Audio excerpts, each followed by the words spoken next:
എന്നെ എൻ്റെ സിനിമാ പ്രവർത്തനത്തിന് എനിക്കൊരു ഈസ് തരണം 2 വർഷത്തേക്ക് എന്ന് പറഞ്ഞാൽ നിയമസഭാ തെരഞ്ഞെടുപ്പിന് ഒരു 6 മാസം മുമ്പ് വരെയെങ്കിലും എനിക്ക് ആ ഒരു ഈസ് പീരീഡ് കിട്ടണം. എങ്കിലും ഞാൻ പറഞ്ഞിരിക്കുന്നത് എങ്ങനെയാണ്, ആ 5 വകുപ്പുകളുടെ ക്യാബിനറ്റ് മന്ത്രിമാര് ചൊൽപ്പടിക്ക് വിട്ടുതരണം. സാക്ഷാൽ സുരേഷ് ഗോപിയുടെ ഒരു തള്ളാണ് നിങ്ങൾ കേട്ടത്.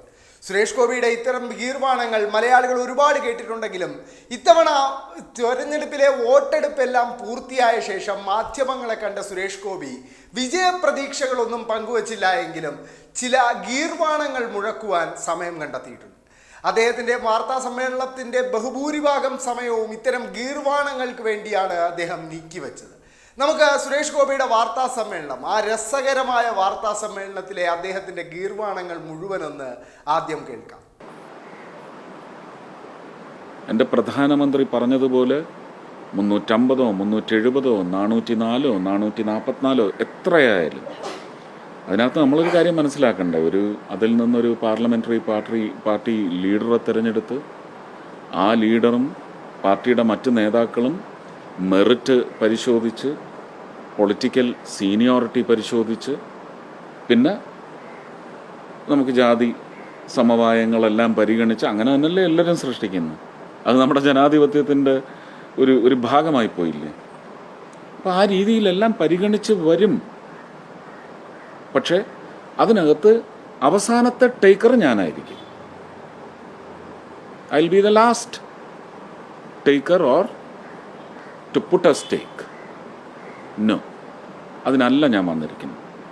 എനിക്കാവശ്യം, ഞാൻ എൻ്റെ പ്രധാനമന്ത്രിയോടും രാജ്യരക്ഷാമന്ത്രിയോടും ഗൃഹമന്ത്രിയോടും പറഞ്ഞിരിക്കുന്നത്, എന്നെ എൻ്റെ സിനിമാ പ്രവർത്തനത്തിന് എനിക്കൊരു ഈസ് തരണം 2 വർഷത്തേക്ക് എന്ന് പറഞ്ഞാൽ നിയമസഭാ തെരഞ്ഞെടുപ്പിന് ഒരു 6 മാസം മുമ്പ് വരെയെങ്കിലും എനിക്ക് ആ ഒരു ഈസ് പീരീഡ് കിട്ടണം. കിട്ടി എനിക്ക് സിനിമയും ചെയ്യണം. ഞാനിപ്പോൾ തുടർന്നുകൊണ്ടിരിക്കുന്ന ചില പ്രവർത്തനങ്ങളുണ്ട്, അതിനും എനിക്ക് പണം വേണം. അപ്പം അതെനിക്ക് ചെയ്യാൻ സാധിക്കണം. പകരം ഞാൻ ആവശ്യപ്പെട്ടിരിക്കുന്നത്, ഒരു മന്ത്രി എന്ന നിലയ്ക്ക് ഞാൻ കേരളത്തിൽ എന്തൊക്കെ ചെയ്യാൻ ആഗ്രഹിക്കുന്നു അതിൻ്റെ ഒരു 25% സാധ്യമാക്കി തരുന്ന 5 വകുപ്പുകൾ ഞാൻ മനസ്സിൽ കോറിയിട്ടിട്ടുണ്ട്. ആ 5 വകുപ്പ് മന്ത്രിമാർ, ഒന്ന്, ജനാധിപത്യ വ്യവസ്ഥിതിയിൽ ചിലപ്പോൾ അത് ഒരു ഉത്തരവാദിത്വമുള്ള പ്രയോഗമാവില്ല. എങ്കിലും ഞാൻ പറഞ്ഞിരിക്കുന്നത് എങ്ങനെയാണ്, ആ 5 വകുപ്പുകളുടെ ക്യാബിനറ്റ് മന്ത്രിമാർ ചൊൽപ്പടിക്ക് വിട്ടുതരണം. ചൊൽപ്പടി എന്ന് പറയുന്നത് എൻ്റെ ജനങ്ങളുടെ ചൊൽപ്പടിയാണ്, എൻ്റെ വോട്ടേഴ്സിൻ്റെ ചൊൽപ്പടിയാണ്. എനിക്ക് തൃശ്ശൂരിന് വേണ്ടി അവരെന്നെ തിരഞ്ഞെടുത്തു എന്ന് ഞാൻ വിശ്വസിക്കില്ല. തിരഞ്ഞെടുക്കപ്പെട്ടാൽ കേരളത്തിന് വേണ്ടി എന്ന് തന്നെയാണ്. ഇലക്ഷൻ കഴിഞ്ഞല്ലോ, ഇനിയിപ്പോൾ ഇതിൻ്റെ പേരിൽ വോട്ടൊന്നും വരില്ലല്ലോ. അതുകൊണ്ട് തുറന്നു പറയുകയാണ്, കേരളത്തിന് വേണ്ടി വർത്തിക്കുന്ന ഒരു തിരഞ്ഞെടുക്കപ്പെട്ട ആളായിരിക്കും ഞാൻ. സുരേഷ് ഗോപിക്ക് ഇനി ഇത്തരം ഗീർവാണങ്ങളുമായി കളം നിറയാമെന്നല്ലാതെ തൃശ്ശൂർ ലോക്സഭാ മണ്ഡലത്തിൽ ഒരു വിജയപ്രതീക്ഷ ഇപ്പോൾ സുരേഷ് ഗോപി പോലും പങ്കുവെക്കുന്നില്ല.